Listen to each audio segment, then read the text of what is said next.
Well, g'day, it's Jono Brake here with another round of Monday Myth Check. And man, look at this view behind me. I'm up in the mountains above Davao in the Philippines, and it's absolutely gorgeous here.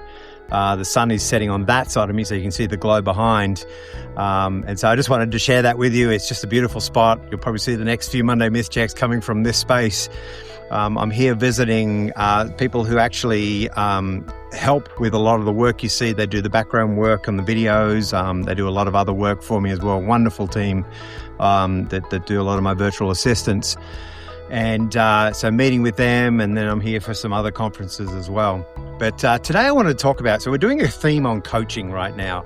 And today's Monday Myth Check is coaching takes too much time. Okay. Now there's a couple of things here.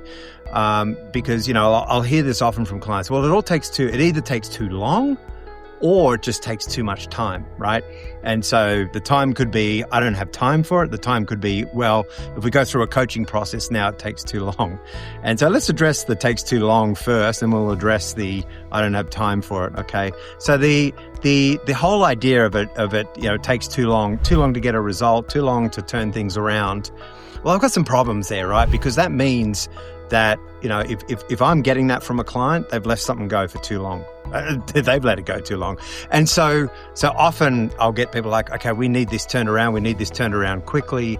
We need help now.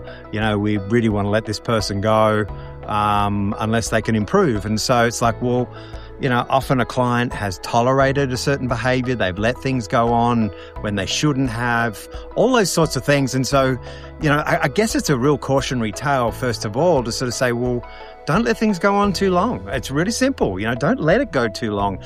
And so if you're having challenges with someone and they need coaching, well, get the coaching that they need. Now, not every coach is the same coach. So this is first of all to this one where it's, okay, you know, coaching might take too long and you need to get the coaching. Get it as soon as you can, okay?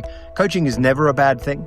Coaching is never a hard thing. It's usually only a bad thing in the mind of the person getting coached, if anyone. And so the idea is that as soon as you see these challenges start to arise, get the right person around them. Now, that doesn't always look like a professional executive coach like me. It might be a boss. It might be a leader. It might be a mentor. It could be a family member. Whatever it might be, whoever you need to bring around them, or whoever you need to bring around yourself, like, do it now. Don't hold off. Oh, let's hope it gets better, or I can't be bothered. We're just going to deal with it. Okay. So that deals with the, you know, it can take too much time, because it can take a little while for people to improve and change. And if you live in a part of the world where you have to do kind of the write-ups and you have to do the verbal warnings and all the process to be able to legally let someone go, well, you start from zero. The second one is that it takes too much time. And what they're saying, what the leader is saying is it takes too much of my time, okay? Now, that's where you could engage a professional coach to sort of take some of that slack for you. But at the same time, it's like, well, what are you prioritizing here as a leader, okay? So you need to really think through that. Like, are you prioritizing coaching as a leader? We're talking about this, and this Monday Myth Check goes out to leaders, to people who own businesses, to people who lead teams. And the idea is that you need to prioritize time to coach.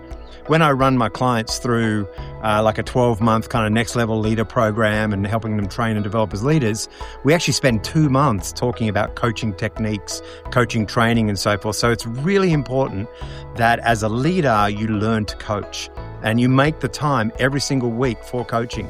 Now, remember from last week, we're not just talking about coachings like when they do something wrong. There can be coaching just to develop someone, just to give them more skills, just to help them out, just to help them unpack something maybe they're not noticing. They're not necessarily doing a bad job, but they might just be struggling in a certain area, or they may not be just getting the breakthrough they really want. So this is another good one for leaders. If you're listening to this and you're a leader and you're feeling like you're just hitting some boundaries, that's where a coach can really help. As I said, that can be anyone who has really trod that path for you before. So anyway, just something to think about. You know, we've got to really think about this coaching journey a little bit more. If you don't have a coaching system in your business, I'm happy to chat with you, but there are plenty out there you could go and have a look at. But, you know, the other thing is you must make time for coaching weekly. You must always make time for coaching your team, guiding your leaders, not telling them what to do, coaching them and allowing them to unpack what they could do that's truly great. Anyway, Monday Myth Check for this week. It's kind of a 2-part look at coaching takes too much time. I'm Jono Brake. As always, enjoy the journey.